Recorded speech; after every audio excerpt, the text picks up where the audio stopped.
Hi, it's Chris Watkin here, and I'm with Nicky Stevenson, the Managing Director of Fine & Country. Thank you for joining me today, Nicky. Why should somebody join the Fine & Country Associate model, or I would call the self-employed model? Talk to me.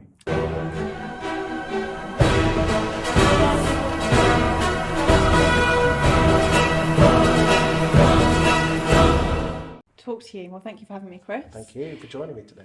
There are so many benefits to joining Fine & Country as an associate, and so as you say, it is a self-employed offering.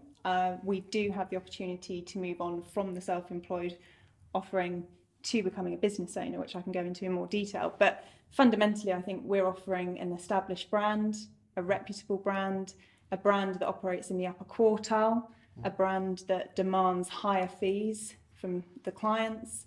So there are so many benefits to joining an established brand. I mean, certainly the brand is very, very impressive. It is an established brand, and again, I can say this, you can't. When it comes to established brands, you blow the others, Keller Williams, EXPs of this world, out of the water. But brand isn't everything, is it? Or is it? I think it's a significant part of it. I think combined with a strong, independent, personal brand is important, and how that individual presents their property, so the product brand. So I think brand is so much, and Fine & Country is one part of it. But how we present our properties is just a different level. You've got these lovely magazines. Which we take a lot of pride in producing. Featuring you go in the newspapers as well, don't you? We go in the newspapers, and also Country Life as well, as I do like to. We do. And we've got a good budget to advertise properties, but we also generate about £1 million worth of equivalent advertising value per month in PR for our network. Does that mean though that you have to therefore be an established estate agent in that upper quartile to, let's say you work for one of the corporates? Let's just say I've been dealing with like 2-bedroom semis all my life. Am I going to be able to take on a Fine & Country brand if I've never sold £1 million house? I think certainly if you're the right individual open to learning and experiencing different things, yes. I think we wouldn't say no because you haven't ever sold £1 million property. I think within the network, we have licensees that take on employees and associates, and they're in a position to carry out training and support for those individuals. We then are recruiting our own associates that associate with head office, but because the offering with head office is set up for experienced estate agents that will hit the ground running quite quickly. So can I be an associate of a Fine & Country if there's already a licence holder in that patch already? If the licensee is open to taking on an associate. Okay. So how much of the country is covered with your current existing licence holders at the moment? About 80%. 80%.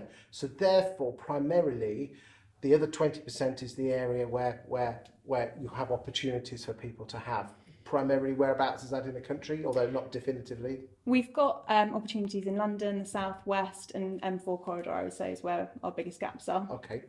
So if someone is in a different part of the country, do they approach the licence holder or do they approach you? I would say always approach us, because then we can put you in touch with the right person in the network. At the moment, the associate offering is still quite new.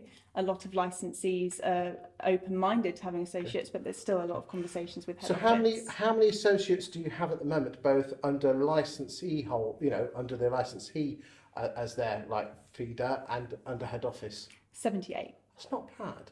Yeah, that's more than I thought, actually. Yeah. You've done quite well, actually, if you don't mind me saying. We have, thank you. That's great feedback, and we will have probably 90 at least by the end of the year.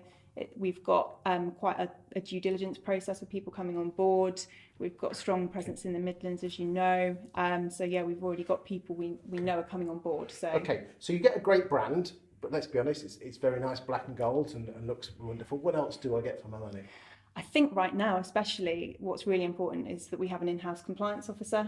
Yep. So, would that be Paul Loftley? Paul Loftley. Oh, I love him. Yes, he's one of the best, if not the best, in the industry. He is, and he knows his stuff, and he's worth his weight in gold, especially over the last few months in this interesting period that we've seen ourselves in.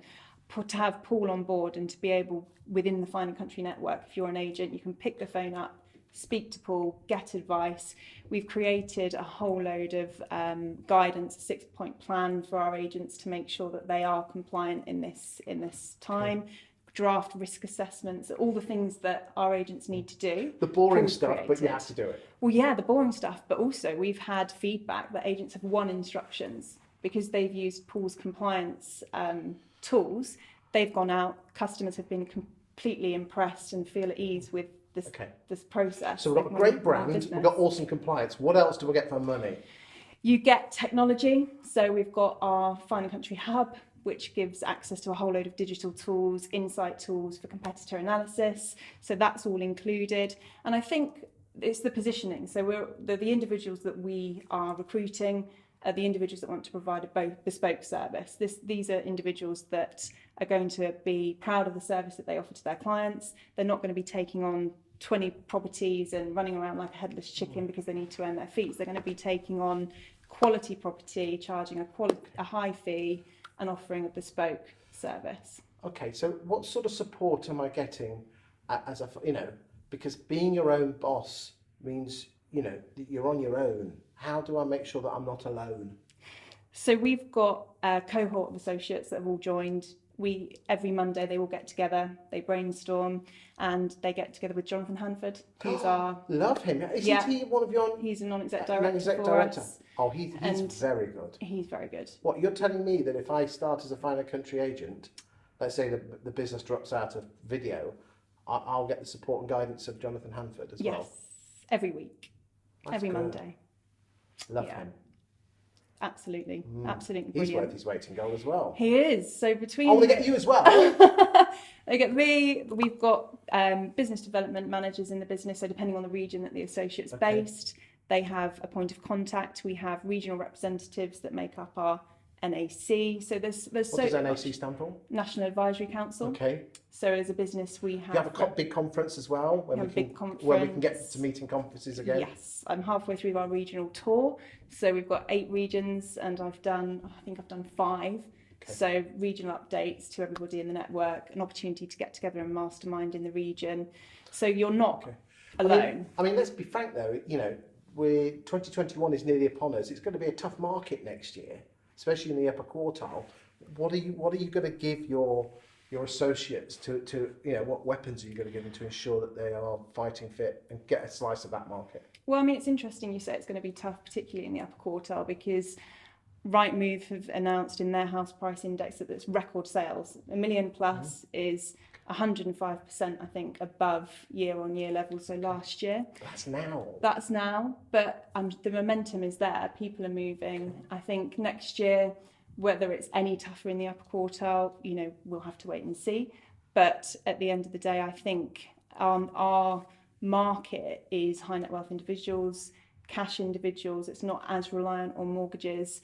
So I think with the trend of people moving from cities to country, actually our marketplace is a very attractive marketplace to be operating in. One final question. Why did you join Fine and Country? Because you had a pretty good job before.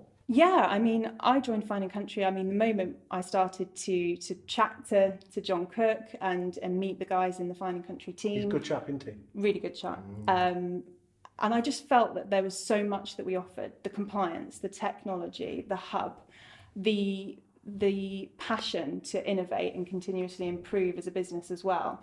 The fact that we're in the upper quartile, but yet we're such a young company, 19 years old. And our competitors, Savills, Knight Frank, we've got such an opportunity, and I just think, why not? I do genuinely believe that they're sitting on their laurels, and fresh, passionate independent estate agents who can take the power of the Fine and Country brand certainly can win. So just for the record, I've not been paid to do this video, but Nicky was here today doing some other videos, and I said, is there anything I can do to help you? And she said, could you do a 10-minute video? So no endorsement, but if you didn't think I'd love these guys, do you think she'd be sitting here and me doing this video? So check these guys out. Other self-employed models are available, EXP, Keller Williams, and all the others, but certainly give these guys a chance as well. Thanks for your time today. Thank you, Chris.